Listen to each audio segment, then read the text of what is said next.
అనేది దేవుని యొక్క ఆజ్ఞ. దేవుని ఆజ్ఞను అనుసరించిన వాళ్ళు ఎలా దీవించబడతారో, దేవుని ఆజ్ఞను అతిక్రమించిన వాళ్ళు అంత శాపాలకు కూడా లోనయ్యేటువంటి పరిస్థితులు ఉంటాయనే విషయాన్ని గ్రహించిన వారుగానే ఈనాటి ఆరాధన స్థలానికి మనం వచ్చాం.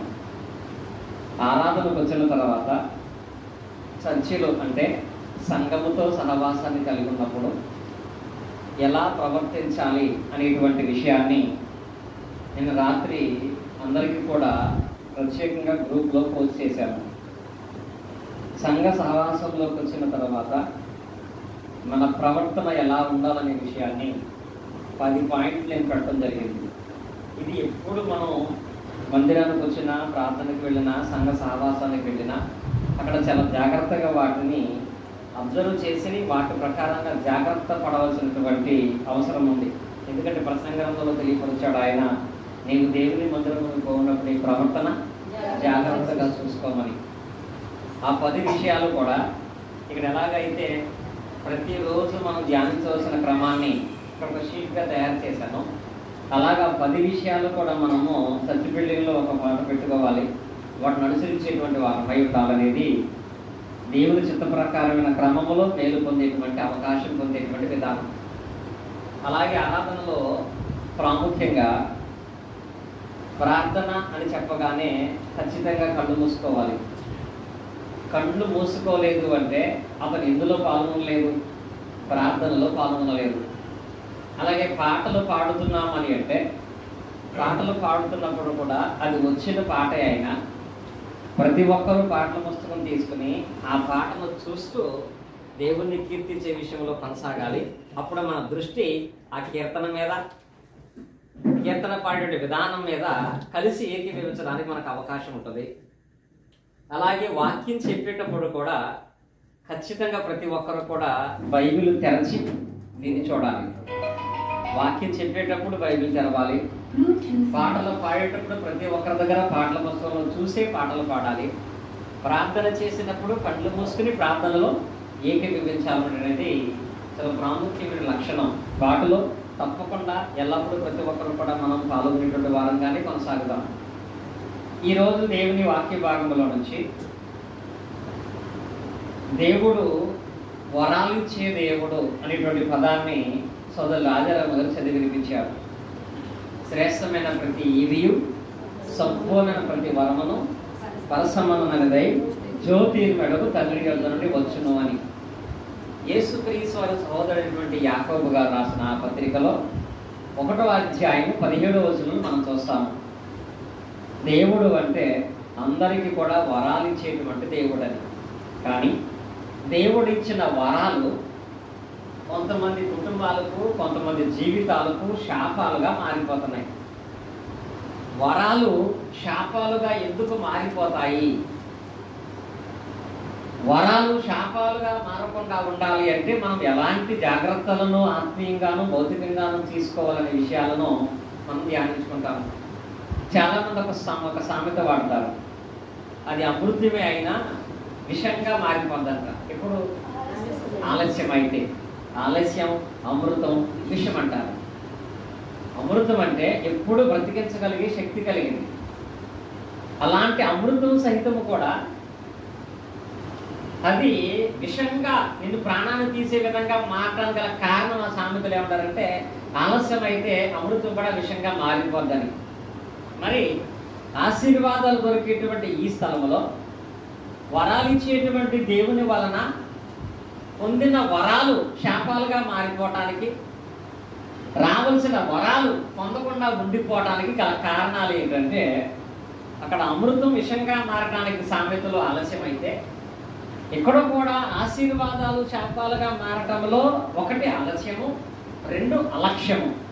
అలక్ష్యం అంటే నిర్లక్ష్యాన్ని కలిగి ఉండటం. దేవుడిచ్చినటువంటి ఆశీర్వాదాలను లేక దేవుడిచ్చిన వరాలను నిర్లక్ష్యంగా చూడటాన్ని బట్టి అవి మరలా విషాలుగాను శాపాలుగాను మారిపోయేటువంటి ప్రమాదం ఉంటుంది. అలాగూ దేవుడు వరాలిచ్చే దేవుడై ఉన్నాడు అని 2 వారాలకు ముందు భౌతికంగా దేవుడిచ్చిన వరాలను గురించి భౌతికంగా దేవుడిచ్చిన వరాలు శాపాలుగా ఎలా మారిపోయినాయో అనే వాటిని గురించి నేర్చుకున్నాం. ఎవరికైనా జ్ఞాపకం ఉందా? భౌతికంగా దేవుడిచ్చిన 4 వరాలు ఏంటి? శరీర సంబంధంగా చక్కగా ఒకటి, మొట్టమొదట ఏ మనిషికైనా మొట్టమొదటి వరం ఏంటంటే ప్రాణం. ప్రాణం తర్వాతే ఏ వరమైనా జీవం, బైబిల్ ప్రకారంగా. కనుక జీవాన్ని దేవుడు మానవుడికి వరంగా ఇచ్చాడు. ఆదాము మొదలుకొని ఈరోజు మన వరకును కూడా అందరము జీవాన్ని కలిగి చలించి మాట్లాడగలుగుతున్నామంటే ఇది ఎవరిచ్చిన వరం? దేవుడిచ్చినటువంటి వరం. దేవుడిచ్చినటువంటి ఈ ప్రాణము, జీవం అనే వరం శాపముగా అంటే మరణముగా మారిపోవడం గల కారణం ఏంటి? దేవుడే ప్రాణాన్ని ఇచ్చాడు, దేవుడే జీవాన్ని ఇచ్చాడు. ఇచ్చిన దేవుడు తిరిగి మనిషికి శాపంగా మరణాన్ని కూడా ఇస్తున్నాడు. అంటే మరణం అనేది అందరికీ వస్తుంది. మరణించడం శాపం కాదు. కానీ ప్రసంగాలు మనం చెప్పుకున్నాం ఇంతకు ముందు, అది నేను చెప్పను. మన కాలానికి ముందే చనిపోవటం అనేది అది శాపం. కాలమునకు ముందే అంటే ఆయుష్ కాలం తీరక మునిపే, ఇంకా సమయం ఉండగానే కాలానికి ముందే చచ్చిపోవటం అనేది శాపం. ఈ మరణం అనేటువంటి ఈ శాపాన్ని కూడా దేవుడే ఇస్తున్నాడు. మరలా జీవాన్ని వరంగా ఇచ్చిన దేవుడు మరణాన్ని శాపంగా ఇవ్వడంలో గల కారణం ఏంటి గుర్తించారా? ఎందుకని? ఒక ధనవంతుడికి ఇంకా ఆయుష్కాలం ఉంది, కొట్లు తిప్పి కొత్త కొట్లు కట్టుకున్నాడు, ఇక నుంచి బాగా సుఖపడవచ్చు అని అనుకున్నాడు మనసులో. కానీ ఆ రాత్రి దేవుడు అతనికి ప్రాణం ఇచ్చాడా, తీసేశాడా? వాస్తవంగా వరంగా వచ్చిన ప్రాణం ఆ రోజు రాత్రి అకస్మాత్తుగా దేవుడు తీసేశాడు. దానికి గల కారణం ఏంటంటే అతనిలో ఉన్నటువంటి అలక్ష్యము, అంటే దేవుని గురించి స్ఫూర్తిగా మర్చిపోయాడు. అలక్ష్యము చేతను, కృతజ్ఞత లేకపోవటం చేతను అతను మరణాన్ని శాపంగా పొందుకున్నాడు. అలాగే మనిషికి దేవుడిచ్చిన రెండో వరం ఏంటి? భార్య. జ్ఞాపకం ఉంచుకున్నారు. దేవుడిచ్చిన రెండో వరము భార్య. భార్య అందరికీ కూడా ఒక వరంగా, బహుమానంగా ఉండాలి. వరముగాను బహుమానంగాను ఉండవలసిన భార్య కొంతమందికి భారంగా మారిపోతుంది. భారం అంటే బరువు. ఏదైనా నెత్తి మీద బరువు అయితే దాన్ని దించేసుకోవచ్చు. కొంతమందికి భార్య ఆ బరువు మొయ్యలేడు, ఆ బరువు దించుకోలేడు. ఇక జీవితాంతము కూడా ఒక భారంగానే తనతో జీవనాన్ని కొనసాగించే స్థితిలో బాధపడే పరిస్థితి. దేవుడేమో భార్యను వరంగా ఇస్తే ఆ భార్య భారంగా మారిపోవడం గల కారణం ఏంటో తెలుసా? భార్యను కలిగి ఉన్న తర్వాత ప్రతి ఒక్కడో కూడా తన భార్యను అందంగా చూడాలనుకుంటాడు, తన భార్యను సంతోషంగా చూడాలనుకుంటాడు, తన భార్యకు అన్ని సౌకర్యాలు కల్పించాలనుకుంటాడు తప్ప తన భార్య నిజమైన విశ్వాసిగా మారాలి అనేది మాత్రం చేయడు. ప్రతి భర్త తన భార్యను విశ్వాసిగా మార్చగలగాలి. ప్రతి భార్య తన భర్తను విశ్వాసిగా మార్చాలి. దేవుడు వరంగా ఇచ్చిన భార్యను తన ఆనందం కొరకు పెంచుతూ దేవుని విశ్వాస విషయంలో కూడా భార్యను నడిపించాలనే దాన్ని మర్చిపోవటాన్ని బట్టి ఆ భార్య కొంతకాలానికి ఏమవుతుందంటే దేవుడు అంటే భయం లేకుండా, పెద్దలంటే గౌరవం లేకుండా నీ మీద ఒక భారంగా ఉంటుంది. అలాగూ కాక భార్యకు దేవుని యందు విశ్వాస సంబంధమైనటువంటి విధానం నేర్పగలిగితే, ఆనాడు ఆదాము దేవుని మాటను అతిక్రమించడంలో మరింత జాగ్రత్త చెప్పుకుంటే బాగుండేదని అనిపిస్తుంది నాకు. ఏం చెప్పుకుంటే దేవుడి పండు తినొద్దన్నాడు కాబట్టి ఎట్టి పరిస్థితుల్లోనూ కూడా ఆ మాటను అతిక్రమించకూడదనే జాగ్రత్త చెప్పలేకపోయాడు. నిజంగా అలా చెప్పగలిగే మనస్సే ఉంటే ఆమె పండు తిని పట్టుకొచ్చి ఆమె కూడా ఈయన తినమన్నప్పుడు ఈయన ఏం చేశాడు? తినేసాడా? తినేయాల్సి వచ్చిందా? ప్రకంగా ఆమెతో జీవనం అనేది ఎలా ఉందో పాపం. అంటే దేవుని యందు నిజముగా భయభక్తులు కలిగి నడుచుకోవటంలో ఆయన ఒక రకంగా ఆ విషయంలో ఫెయిల్ అయిపోయాడు. కాబట్టి తన భార్య తనకు భారంగాను పాపానికి మూల కారణంగాను చేయబడింది. కనుక వరంగా ఇచ్చినటువంటి భార్య శాపంగా మారిపోవడం గల కారణం దేవుని యందు విశ్వాస సంబంధమైన విధానంలో నడిపించకపోవడం. చాలామంది భార్యల్ని ప్రతి ఫంక్షన్కి తీసుకెళ్తారు, ప్రతి ఊరికి తీసుకెళ్తారు, ప్రతి చోటకు తీసుకెళ్తారు. కానీ ప్రార్థన కనుక వచ్చేటప్పటికి వర్షం వస్తుంది కదా నేను వెళ్తాను వాగిపోయాట. భార్య కూడా వర్షం వస్తుంది కదా నేను వెళ్తాను వాగిపోయాడు.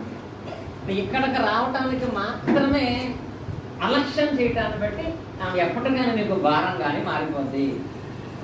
దేవుడిచ్చిన మూడో వరం ఏంటి? పిల్లలు.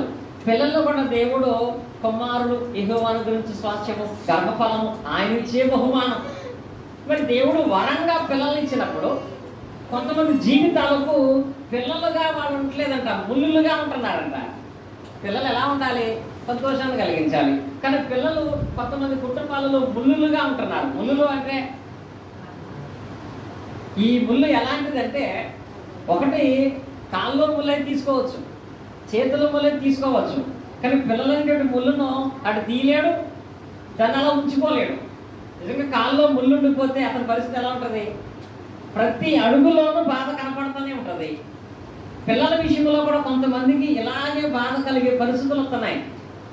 అసలు ఎందుకు పిల్లల్ని కన్నాము, పిల్లలు లేకపోతే బాగుండేదేమో అనేటట్లుగా మానసికంగాను, భౌతికంగాను, ఆర్థికంగాను కూడా చిరిగిపోయేటట్లు కొన్ని కుటుంబాలు అయిపోతున్నాయి. నిజంగా పిల్లలుగా ఉన్నప్పుడే మా యొక్క నిత్యశ్రీ వయసులోనూ, అదే మా హారోన్ వయసులో ఉన్నప్పుడే చాలా ముందు వచ్చారు వాళ్ళు. ఇంకా వాడికి 10 సంవత్సరాలు వచ్చిన తర్వాత వాడిని చూస్తుంటే మన మీద మనకే అసలు వీడికి నేను తల్లినా, వీడికి నేను తండ్రిని అనే పరిస్థితి ఎందుకు వస్తుంది? ఇంకా యవనస్తులైన తర్వాత వాళ్ళ జీవన విధానాన్ని బట్టి వీడు నా కొడుకు, వీడు నా కూతురు చెప్పుకోవడానికి ఎందుకు సిగ్గుపడాల్సిన పరిస్థితి వస్తుంది అంటే, దేవుడే కదా వరంగా పిల్లల్ని ఇచ్చాడు. మరి ఎందుకు నీ పాలిట వాళ్ళు ఒక ముళ్ళులుగా, శాపాలుగా తయారవుతున్నారు అంటే, వరమిచ్చిన దేవుడు దాన్ని అలా కొనసాగించడానికి ఒక ఆజ్ఞ కూడా ఇచ్చాడు. ఏంటో తెలుసా? నీ పిల్లల్ని బాల్య దినం నుంచి ఏం చేయాలంట? తమ సృష్టికర్తను స్మరించుకునే మార్గంలో నడిపించాలి. ప్రసంగం అంటాడు, బాల్య దినములందే సృష్టికర్తను స్మరించుకునే విధానం నడిపించాలి. చిన్నప్పుడే వాడిని దేవుని మొదలు నడిపించగలిగితే, చిన్నప్పుడే వరముగా ఉన్నటువంటి వారు మీకు మేలుకరంగా ఉండాలంటే దేవుని వాక్యం నడిపించగలిగితే, వాడు పెద్ద అయిన తర్వాత కూడా వాడు దేవుని ఎంత భయభక్తులు కలిగి తల్లిదండ్రులు సన్మానించేవాడుగాను, పెద్దల్ని గౌరవించేవాడుగాను ఉంటాడు. చిన్నప్పుడే నేర్పించకపోతే వాడు ఈ సంవత్సరం ఫస్ట్ క్లాస్ స్కూల్కి వెళ్తున్నాడు. రాత్రి కూర్చోబెట్టి వాళ్ళ మమ్మీ పాఠం చెప్తుందండి. ఆ పాఠంలో ఒక జోక్ ఉంది. అది నేను రాజారాం గారి కూడా పంపించాను, కొంతమంది పంపించాను కూడా. ఏంటది? అమ్మ మొదటి దైవము అని పాఠం. ఆ జ్యోతి వాడితో అమ్మ మొదటి దైవం అని చెప్తుంది. ఆవిడ అమ్మ మొదటి దైవం అని మాట్లాడుతున్నాడు నేర్పించే విషయంలో.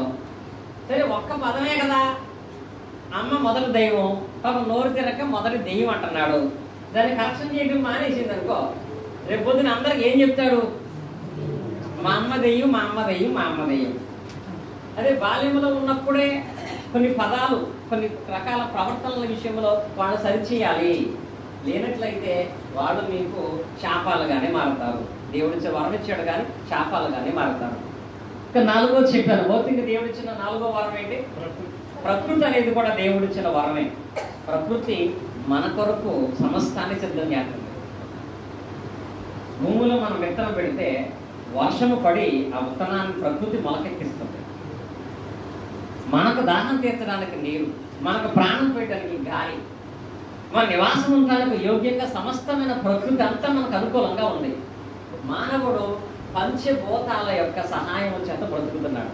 పంచభూతాలు అంటే ఇటవి, గాలి, నీరు, ఆకాశము, భూమి, అగ్ని. ఈ 5 పంచభూతాల మీద ఆధారపడి మానవుడు బ్రతుకుతున్నాడు. ఈ 5 మానవుని నడిపిస్తున్నాయి. ఇలాగ నడిపించడం కొరకు ఉదాహరణ గాలి ప్రయాసం చూడండి. మనం ఎక్కడికి వెళ్ళినా అక్కడ మనతో పాటు గాలి కూడా వీస్తూ ఉంటుంది. నేను అన్ని కిలోమీటర్లు ప్రయాణం చేయలేను కానీ ఇక్కడే ఉంటే బతుకుతాం మనం. ఇప్పుడు మా తేజస్వి ఉంది, మైసూరులో ఉంటుంది. గుడివాడ వరకు రాగలను కానీ మైసూరు వరకు రావడం నాకు వరదనుకుంటే బతుకుతామా? అంటే పంచభూతాలు మన జీవనము కొరకు ప్రయాసపడుతున్నాయి. పంచభూతాలను మన జీవము కొరకు దేవుడు వరంగా ఇచ్చాడు. కానీ కొన్ని సందర్భాలలో ఈ పంచభూతాలే మనకు శాపాలుగా ఎందుకు మారుతున్నాయి? ఇప్పుడు గ్రహించారా? పంచభూతాలు కూడా శాపాలుగా మార్చబడతాయి. కొంతమంది దాన్ని గ్రహిస్తారు, కొంతమంది దాన్ని గ్రహించిన వారుగా చేయబడతారు. అనగా ఈ పంచభూతములు ప్రకృతిలో ఉన్న 5 కూడా కొన్ని సందర్భాలలో మానవుని కష్టానికి, మానవుని పనికి, మానవుని జీవనానికి శాపగ్రస్తంగా మారిపోతాయి. ఇప్పుడు మీకు కొన్ని ప్రశ్నలు వేస్తాను. ప్రాణానికి నెమ్మదిని, దాహాన్ని తీర్చే నీరే ఒక కాలంలో మనుషులకు శాపంగా మారింది. ఏ కాలంలో? జలప్రళయం. అంటే పంచభూతాలలో మానవుడికి ప్రాణం ఇవ్వాల్సిన నీరు ప్రాణం తీసే విధంగా శాపగ్రస్తంగా మారింది. జలప్రళయ కాలంలో ఆనాటి ప్రజలు దేవునికి బాధను కలిగించినందుకు. రెండవది, మానవుడికి వేడిని, ఆహారం సిద్ధపరచుకోవడానికి కావలసినటువంటి పరిస్థితిని కలుగజేసే అగ్ని ఉంది. మానవుని మేలు కొరకు ఏర్పరిచేటువంటి ఈ అగ్ని కొన్ని సందర్భాలలో కొన్ని గ్రామాలు, కొన్ని పట్టణాలకు శాపంగా మారిపోయింది. ఎవరికి?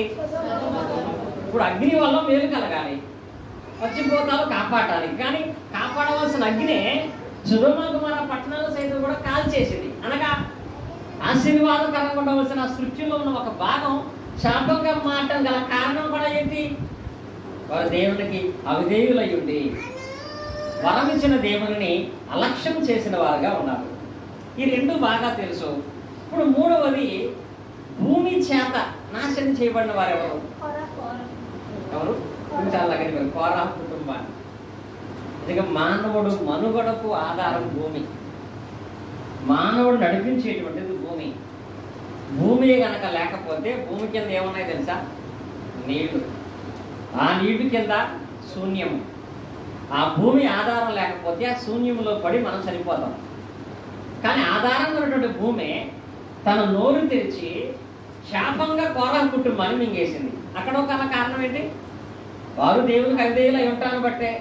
నిజంగా అక్కడ వాళ్ళకి ఎవరికి లేని రోగాలు వచ్చినాయి కాబట్టి దేవుడు చంపలా. పేదవాళ్ళు కాబట్టి దేవుడు చంపలా. వాళ్ళు కుటుంబంలో సరైన సమాధానం పిల్లలు కలిగి లేని వారు కాబట్టి దేవుడు చంపలా. ఆరోగ్యం లేకపోయినా దేవుడు ఏం చేయలేదు, ఆర్థికంగా లేకపోయినా దేవుడు ఏం చేయలేదు, రోగాలు వచ్చినా వాళ్ళకి దేవుడు ఏం చేయలేదు. ఎందుకంటే అలాంటి వారి విషయంలో దేవుడు మరలా వరాలు ఇవ్వగలడు. కానీ వరాలు ఇచ్చే దేవుడిని నిర్లక్ష్యం చేస్తే ప్రకృతి శాపంగా మారుతుంది. కోరా కుటుంబాన్ని తన నోరు తెరిచి భూమి చేసింది. కారణం వారు దేవుని అలక్ష్యం చేయటాన్ని బట్టి. ఇప్పుడు ఆకాశం వల్ల శాపాన్ని లేక శ్రమను చూసినటువంటి వారు ఎవరో తెలుసా? ఆకాశాన్ని దేవుడు కొంతకాలం ఇశ్రాయేలు విషయంలో 3.5 సంవత్సరాల పాటు శాపంగా మార్చాడు. అలాగే మనకి ద్వితీయోపదేశ కాండంలో శాపాల లిస్టులో కూడా అదే ఉంటుందండి. ద్వితీయోపదేశ కాండం మనం చూసినట్లయితే ద్వితీయోపదేశ కాండము 28వ అధ్యాయం. ద్వితీయోపదేశ కాండము 28వ అధ్యాయంలో 15వ వచనం చూడండి. నేను నేడు నీకు ఆజ్ఞాపించు ఆయన సమస్త ఆజ్ఞలను కట్టడలను అనుసరించి నడుచుకున్న వల్ల నీ దేవుడైన యెహోవా సెలవిచ్చిన మాట వినని ఎడల ఈ శాపములన్నీ నీకు సంభవించును అని రాయబడింది. 23వ వచనంలో ఏ శాపం చూడండి. ఒకటి, నీ తలపైన ఆకాశము ఎత్తడి వలె ఉండును, నీ క్రిందున్న నేల. ఇప్పుడు ఆకాశం అంట ఎత్తడిలా మారిపోద్దంట. ఎత్తడి అంటే ఎత్తడి ఎలా ఉంటుంది? దాన్ని మనం తినగలమా? దాని నుంచి ఏదైనా మనకు ప్రయోజనకరమైనది వస్తుందా? చూడటానికి తెల్లగా ఉంటుంది తప్ప దానివల్ల ఎలాంటి ప్రయోజనం ఉండదు. ఆకాశము కూడా ఎత్తడిలా మారిపోద్దంటే ఆకాశం నుంచి వచ్చేటువంటి ఏ ప్రయోజనము మానవుడికి ఉండదు. మానవుని మనుగడలో ఆకాశము ద్వారా మనం పొందేటువంటి వరం ఏంటి? వర్షం. వర్షము ఆకాశము ద్వారా రావాలి. కానీ వర్షించవలసిన ఆకాశమే 3.5 సంవత్సరాల పాటు ఇత్తడిలా మారిపోయిందట. ఏ కాలంలో? ఏలీ కాలంలో 3.5 సంవత్సరాల పాటు వర్షం లేదండి. 3.5 సంవత్సరాల పాటు వర్షము లేదు అంటే మానవుడు త్రాగటానికి నీరు ఉండదు, ఆహారం తినటానికి పంటలు ఉండవు.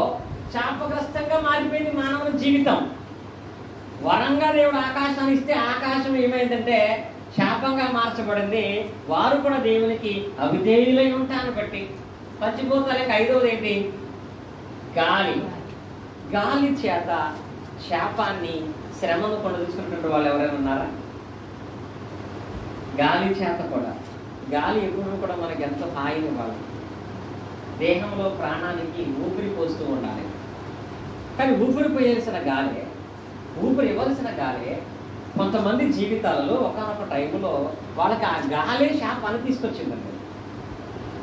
అది ఎక్కడంటే నిర్గమాకాండంలో 10వ అధ్యాయం 13వ వచనాన్ని మనం చదివినట్లయితే, ఇశ్రాయేలు అరణ్య ప్రయాణం చేస్తున్నప్పుడు వారికి దేవుడు ప్రతిరోజు మన్నా ద్వారా ఆహారం పెడుతున్నాడు, చక్కటి మాంసాన్ని ఇస్తున్నాడు. ఎంతో శ్రేష్టమైన జీవితాన్ని జీవించేటువంటి వారు దేవునికి అవిధేయులై దేవుని మీద తిరుగుబాటు చేసి మాట్లాడారండి. దేవుని మీద తిరుగుబాటు చేసి మాట్లాడినప్పుడు దేవుడు అంటారా అక్కడ ఆ ఐగుప్తు దేశీయుల మీదకి ఎవరు రప్పించాడు? ఎలాగా? మిడతలు. అంటే ఎలా వచ్చినాయంట? ఈ తూర్పు గాలి చేత. గాలి చల్లదనాన్ని తీసుకురావాలి, కానీ ఇక్కడ గాలి ఏం తీసుకొచ్చిందట? మిడతల గుంపు తీసుకొచ్చింది ఐగుప్తు దేశంలో వాళ్ళ చెరలో ఉన్నప్పుడు. అంతకుముందు ఎప్పుడూ కూడా అలాంటి మిడతలు వాళ్ళు చూడలేదంట. అంటే మిడతల వల్ల కలిగే నష్టం ఏంటి? మిడతలు వాళ్ళు ఎంతో కష్టపడి పండించుకున్న పంటలన్నీ తినేసి, ప్రతి వృక్ష ఫలాన్ని, ప్రతి చెట్టును కూడా తినేసి విస్తారమైన మిడతలు. మనుషులు కూడా ప్రశాంతత లేదు, మనుషులు ఇంట్లో సిద్ధపరిచినవి కూడా తినేస్తున్నాయి. ఇలా కొన్ని కోట్ల మిడతలని తూర్పు గాలి తీసుకొచ్చిందట. అనగా గాలి చేత కూడా ఇక్కడ ఒక శాపం వచ్చి ఐగుప్తు దేశంలో. దానికి గల కారణం కూడా వాళ్ళు దేవుని ఎదుట నిర్లక్ష్యాన్ని కలిగిన వాళ్ళే, దేవునికి భయపడిన వాళ్ళుగా ఉన్నారు. అంటే ఇప్పుడు మీకు తెలియపరిచారు కదా, ప్రకృతి మనకు దేవుడిచ్చిన వరం. కొన్ని సందర్భాలలో ఈ ప్రకృతి శాపంగా ఎందుకు మారుతుంది? పంటలు ఎందుకు పాడైపోతున్నాయి? నువ్వు చేస్తున్న పని ఈ ప్రకృతి వలన ఎందుకు పాడైపోతుంది? నీ ప్రయాణమే కావచ్చు, నీ యొక్క ఉద్యోగమే కావచ్చు, నువ్వు తాగే నీరే కావచ్చు, నువ్వు తీసుకునేటువంటి ఆహారమే కావచ్చు, ఇవన్నీ ఎందుకు పాడైపోతున్నాయి? మనుషుల ఆరోగ్యం పాడైపోవడానికి ప్రధానమైన కారణం అంటే తెలుసా? నీళ్లు.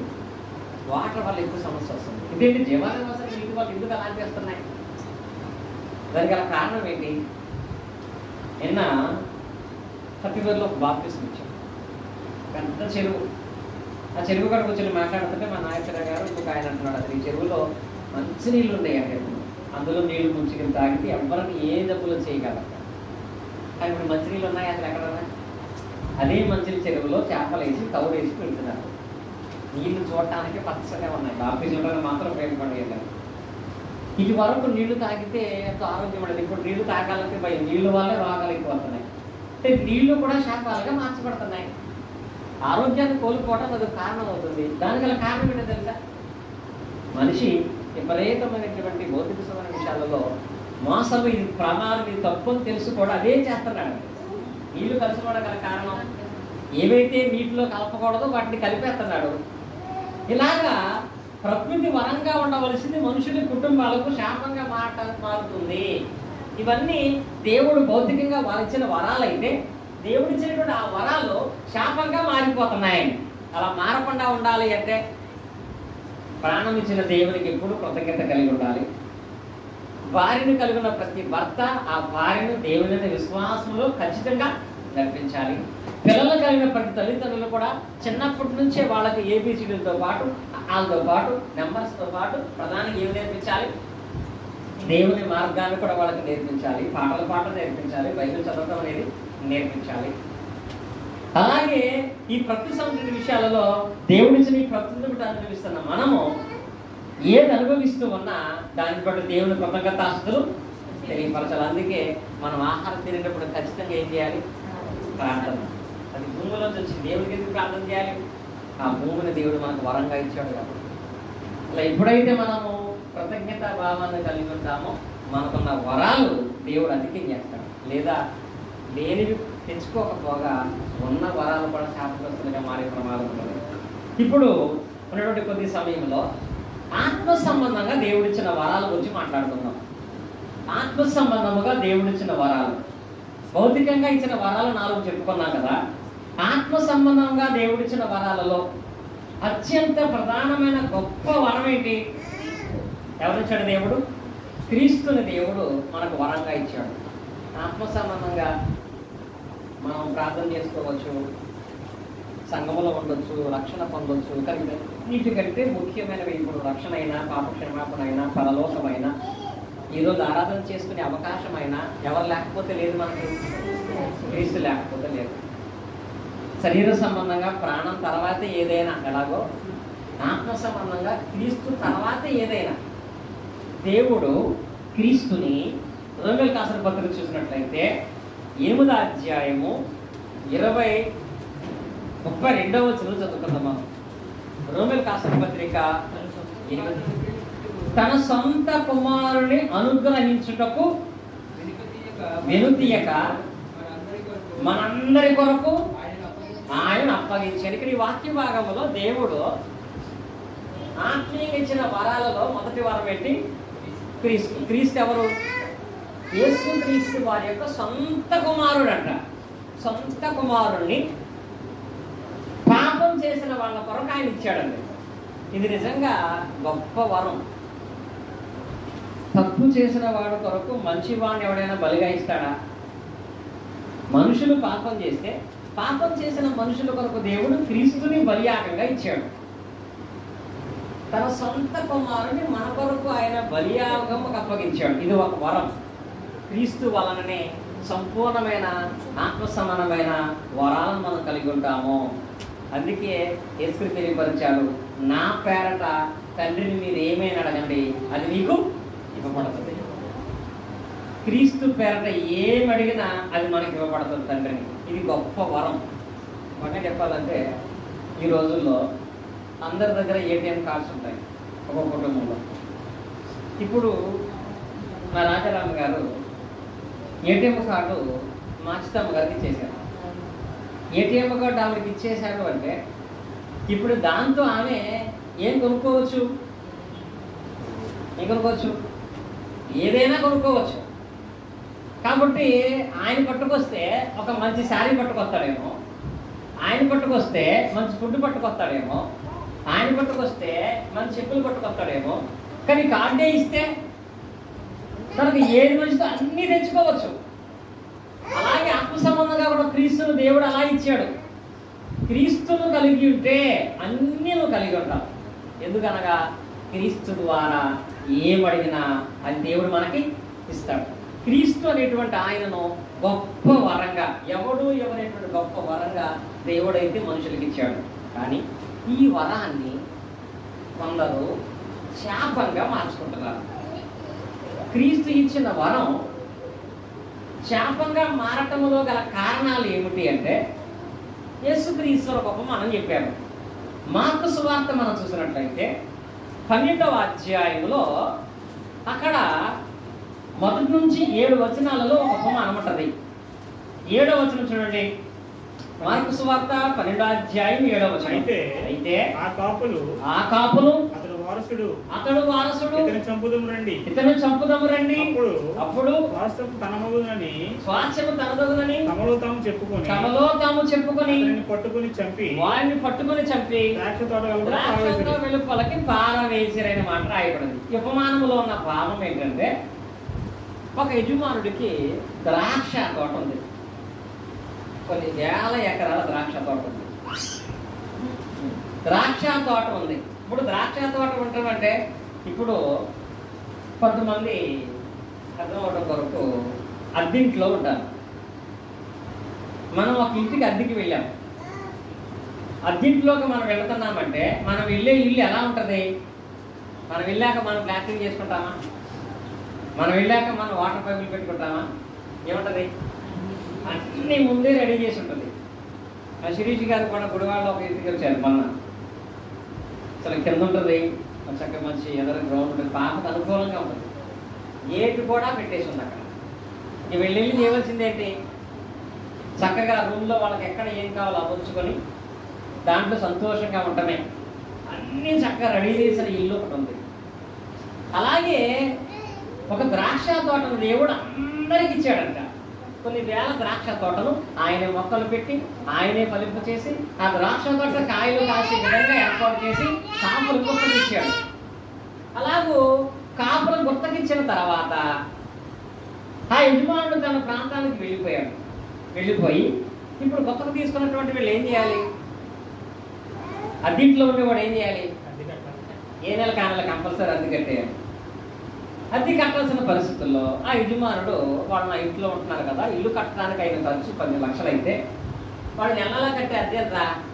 3,000 రూపాయలు. కనుక అద్దె పట్టమని చెప్పి ఆ యజమానుడు కొంతమంది మనుషులు పంపించాడు. ద్రాక్ష తోట పంటలో బాగాను పంపించాడు. ఇప్పుడు వ్యవసాయానికి వచ్చినప్పుడు కూడా పండి పంటలు నుంచిగా 40 బస్తాలు పండితే దాని కవులుగా ఏం ఇచ్చేస్తారంటే 20 బస్తాలు ఒక పంటకైతే నెక్స్ట్ పంట వాళ్ళు తీసుకుంటారు. చెప్పాలంటే ఒక 50,000 వస్తే 10,000 వాళ్ళు కవులకు ఇచ్చేయాలి. ఇలా ఆ యజమానుడు ఆ కవులు తీసుకురావడానికి మనుషులు పంపించాడు. మనుషుల్ని పంపిస్తే ఈ ద్రాక్ష తోటను అనుభవిస్తున్న వీళ్ళు ఆ వచ్చినటువంటి ఆ మనుషులలో కొంతమందిని అట్ట కొట్టి పంపించారట. ఏమి ఇవ్వాలి? రెంట్ ఇవ్వకపోగా, పోనీ ఎందుకు ఇవ్వలేకపోతానో చెప్పకపోగా అద్దె కట్టడానికి వచ్చిన ప్రతి ఒక్కరిని కొట్టారంట. కొడితే ఊరుకుంటాడా? కానీ ఇది ఆ యజమానుడు అనుకున్నాడట, ఇంట్లో పని వాళ్ళని పంపుతుంటే వాళ్ళు అద్దె ఇవ్వట్లేదు, ఇలా కాదు, నా కొడుకును పంపుతాను. ఎవరిని?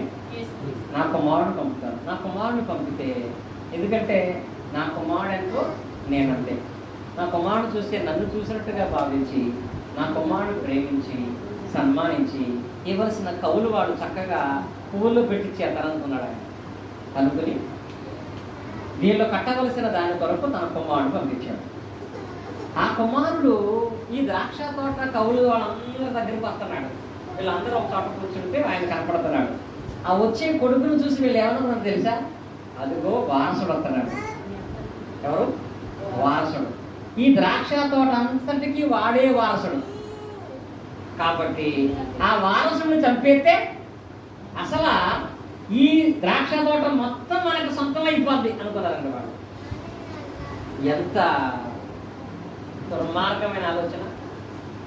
ఆయనేమో తన కుమారుని పంపి తన ద్రాక్ష తోటలు ఇచ్చి తన ద్రాక్ష తోట ఫలాలు అనుభవించమని చెబితే ఈయనేమో వీళ్ళేమో ఆ కుమారుడినే చంపేశారండి. రాగానే ఆయన పట్టుకున్నట్ట ద్రాక్ష తోట వెలపల గెట్టి ఆయన చంపేశారట. ఆయన చంపేయగానే ఈ వార్త ఎవరు తెలిసింది? యజమానుడికి తెలిసింది. ఆయనకి తెలిసి వెంటనే ఆయన తన పనివాళ్లతో ఈ ద్రాక్ష తోట స్థలానికి వచ్చి ఆ కాపులందరినీ కూడా సంహరించేశాడు, చంపేశాడు. బ్రతకండి అని చెప్పి ద్రాక్ష తోట ఇచ్చిన ఆయనే తన కత్తితో వాళ్ళందరినీ నరకడానికి గల కారణం వరంగా ద్రాక్ష తోట ఇచ్చాడు, శాపంగా సంహరించేశాడు. ఎందుకు వాళ్ళు అలా సంహరించబడ్డారో తెలుసా? తన కుమారుని వాళ్ళు తృణీకరించి తన కుమారుని వాళ్ళు గాయపరిచి తన కుమారుని వాళ్ళు చంపడానికి పట్టి. ఇది ఉపమానము. వాస్తవంగా చెప్పాలంటే ఆ ఉపమానంలో మనం ఎవరు? ద్రాక్ష తోట యజమానులమా? ద్రాక్ష తోట వారసులమా? ద్రాక్ష తోట కాపులమా? ఎవరు మనం? ద్రాక్ష తోట దగ్గర కౌలుకు తీసుకున్నటువంటి కాపులం మనమేమో ద్రాక్ష తోట యజమానులాగా ఫీల్ అయిపోతున్నాం, ద్రాక్ష తోట వారసులుగా ఫీల్ అయిపోతున్నాం. ఆయన ద్రాక్ష తోట మనకిచ్చాడు, ఆయన కుమారుడు మన కోసం పంపుతున్నాడు. కానీ మనం దుర్మార్గముగా ఆలోచన చేస్తూ ఆ ద్రాక్ష తోటే నాదని, ఆయన కుమారుడు లేకపోతే ఇంకా ఆనందంగా ఉంటామని ఆయన కుమారుడినే హింసించి చంపేటువంటి పని. ఈ రోజుల్లో ఆ పని మేమెందుకు చేస్తున్నామంటే ప్రతి ఆదివారం ఆరాధనకు రాని ప్రతి ఒక్కడు చేసే పని అదే. ఏంటది? ఆయన తన సొంత కుమారుని మనకిచ్చాడు. ఆయన తన సొంత కుమారుని మనకిచ్చినప్పుడు ఆ కుమారుని బట్టి కృతజ్ఞతతో, ఆ కుమారుడు యందు విశ్వాసముతో, ఆ కుమారుడు యొక్క బోధ ప్రకారముగా దేవుని ఆరాధన చేసేటువంటి వాళ్ళమై ఉండాలి. అలాగూ కాదు, ఆరాధన క్రమంలో పాల్గొనట్లేదు అంటే వాడు ఆ కుమారుని ఏం చేస్తున్నాడు? చూడండి, హెబ్రీ పత్రికలు చూసినట్లయితే హెబ్రీయులకు రాసిన పత్రిక 10వ అధ్యాయము 28-29 వచనాలు చూస్తాం మనం. హెబ్రీయులకు రాసిన పత్రిక, ఎవడైనా మోషే ధర్మశాస్త్రం నిరాకరించిన ఎడల 2-3 సాక్షుల మాట మీద కనికరప్పకుండా వారిని చంపించుదురు. ఇట్లుండగా దేవుని కుమారుని, ఎవరిపైనా వారసుడు, ద్రాక్ష తోట వారసుడు దేవుని కుమారుని పాదంతో తొక్కి తాను పరిశుద్ధపరచబట్టుకు సాధనమైన నిబంధన రక్తమును అపవిత్రమైనదిగా ఎంచువాడు ఎంత ఎక్కువైన దండనగా పాత్రుడు అనబడును. ఆ రోజు ఆ వారసుడిని ద్రాక్ష తోట బయటికి నెట్టేసి చంపటం ఎంత తప్పో, ఈరోజు వారసుడైనటువంటి క్రీస్తు యొక్క శరీరములోను క్రీస్తు యొక్క రక్తములోను పాలిభాగస్సులో కాబడినటువంటి వాడు కూడా అదే తప్పు చేస్తున్నాడట. వరంగా క్రీస్తునిచ్చాడు, సమస్త ఆశీర్వాదాలు క్రీస్తులో దేవుడు ఇస్తున్నాడు. కానీ వరంగా ఇచ్చిన క్రీస్తునే మన క్రియలను బట్టి పాదాలతో తొక్కుతున్నామంట. వరంగా ఇచ్చిన క్రీస్తునే మన క్రియలను బట్టి ఆ రక్తాన్ని అపవిత్రమైనదిగా ఇస్తున్నానంట. అక్కడ అంటాడు, వీళ్ళకి ఎలాంటి దండన ఉంటుంది, వాళ్ళకి ఎలాంటి దండన ఉంది, నరికేశాడు. నరికి వేసి అపనమ్మకస్తులు తీసుకెళ్ళి వాళ్ళని పడేశాడు. మరి మనం కూడా నరకపడ్డామంటే ఏమి నరకపడతాయి? మన ఆశీర్వాదాలన్నీ కూడా కట్ అవుతాయి. పైగా కొన్ని శాపాలు, కొన్ని శ్రమలు, కొన్ని ఇబ్బందులు, కొన్ని రోగాలు మనం ఎదుర్కొనే పరిస్థితి ఉంటుంది. ప్రతిరోజు కూడా, ప్రతి ఆదివారం కూడా నాశనగా చంద్ర ఒక వాక్య భాగాన్ని ఏంటది? కొరింథీ రాసిన మొదటి పత్రికలో 11వ అధ్యాయం మనం చూసినట్లయితే అక్కడ ఈ 30వ వచనం ఒకటి చదవండి. ఇందువలననే వీరు అనేకులు బలహీనులను రోగులై ఉన్నారు, చాలా మంది నిద్రించున్నారు. నిద్రపోతున్నారంటే చచ్చిపోతున్నారు. ఎందుకని? ఇందువలన అంటే ఎందువల్ల? పైన ఆయన యొక్క 29 చదవండి. 29 ప్రభు శరీరం వివేచింపక తిరిగి త్రాగువాడు శిక్షావిధి కలుగుటకై తిరిగి త్రాగుచున్నాడు. ఇందువలననే అనగా క్రీస్తు శరీరములో వివేచన లేకుండా ఉంటున్నారు, క్రీస్తు రక్తములో వివేచన లేకుండా ఉంటున్నారు కనుక ఇందువల్లనే మీలో అనేక మంది రోగులను బలహీనులు అయిపోతున్నారు, కొంతమంది నిద్రిస్తున్నారు. క్రీస్తు రక్తము లేక ఆయన రొట్టె అనేది ప్రతి ఆదివారం మనం తీసుకుంటున్నప్పుడు అది మనకున్న గొప్ప వరం ఏంటో తెలుసా? దాన్ని తీసుకున్నప్పుడు మనం ఏం చేస్తాం? మనం పరీక్షించుకొని ఏదైనా పొరపాటు చేస్తే, తప్పు చేస్తే క్షమాపణ చెప్పుకొని దాన్ని మనం తీసుకుంటాం. అది తీసుకోగానే కొన్ని మెడిసిన్స్ ఉంటాయి. ఆ ట్యాబ్లెట్ వేసుకోగానే అది మన దేహంలో ఉన్నటువంటి ఆ చెడంతా తీసేస్తుంది. చెడు సంబంధమైనటువంటి కొలెస్ట్రాల్ కానీ, చెడు సంబంధమైనటువంటి ఆక్సిజన్ కానీ తీసేస్తుంది. అలాగే రొట్టె దానం తీసుకునేటప్పుడు మనం క్షమాపణ చెప్పుకుంటే అది మనల్ని పరిశుద్ధులుగా చేస్తుంది.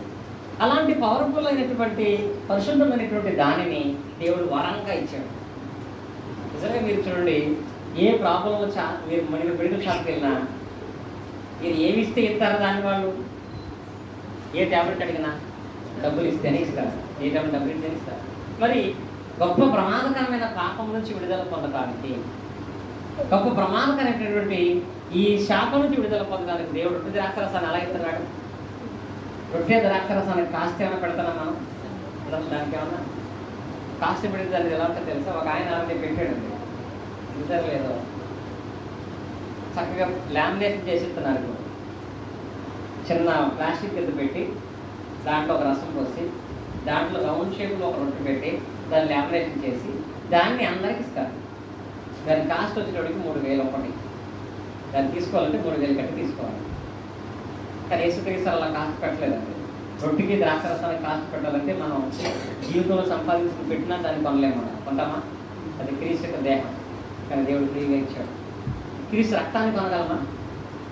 కానీ అది మన దేవుడు ఇష్టంగా ఇచ్చాడు, ఒక వరంగా ఇచ్చాడు. కానీ అది మనకు శాపం ఎప్పుడైపోతుందంటే దాన్ని నిర్లక్ష్యం చేసి తీసుకోకుండా మానేసినప్పుడు ఆ వరంతో పాటుగా అన్ని వరాలు కోల్పోతున్నాం మనం. కనుక దేవుడు ఇచ్చిన గొప్ప ఆత్మీయ వరాలలో మొదటి వరం ఏంటంటే క్రీస్తును దేవుడు గొప్ప వరంగా మనకి ఇచ్చాడు. ఇంకా మరొక దాన్ని మనం చూద్దాం. దేవుడు ఇచ్చిన రెండవ వరం ఏంటో తెలుసా? ఏంటది?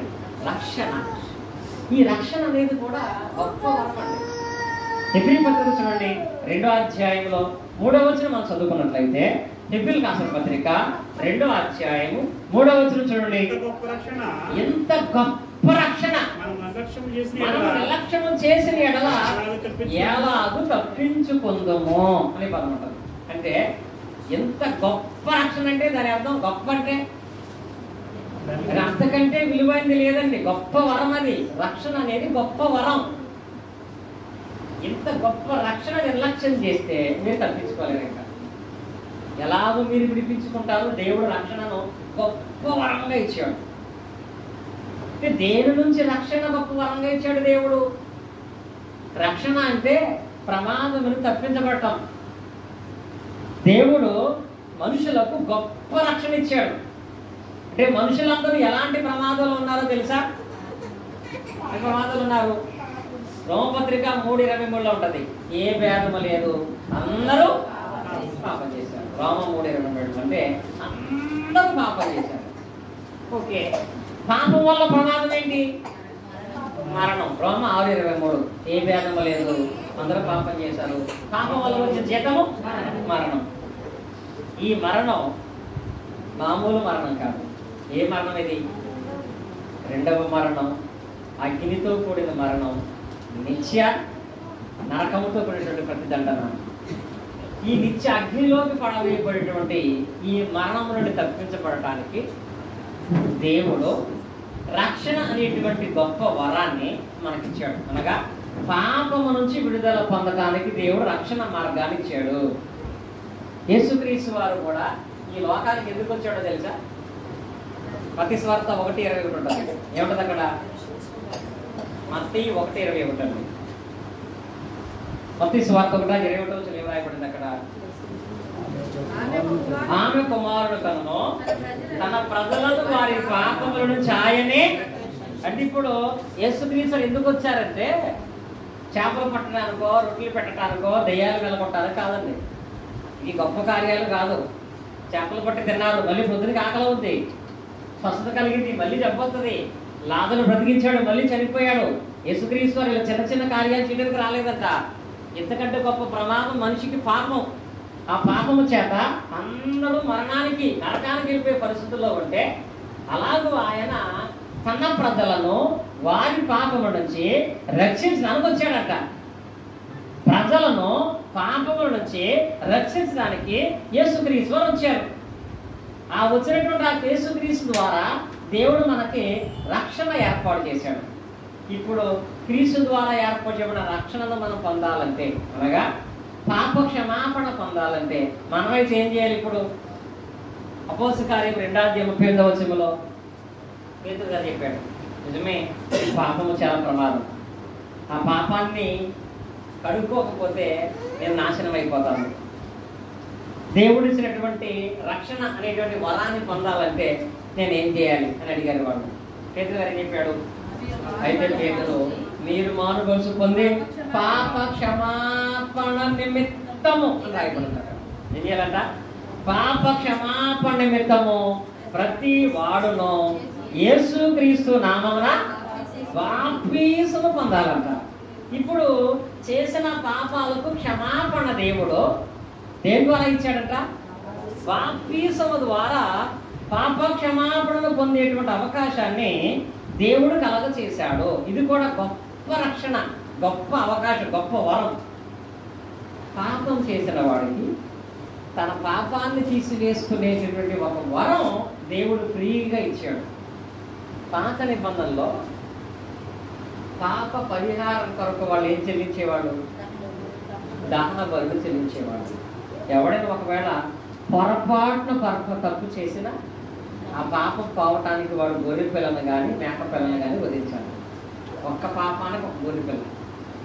నిజంగా ఆ లిస్టు ప్రకారంగా మనం చేసిన పాపాలకు ఎన్ని పాపాలు చేస్తే అన్ని బలులు అర్పించాల్సి వస్తే మనం ఎన్ని బలులు అర్పించాల్సి వచ్చేది?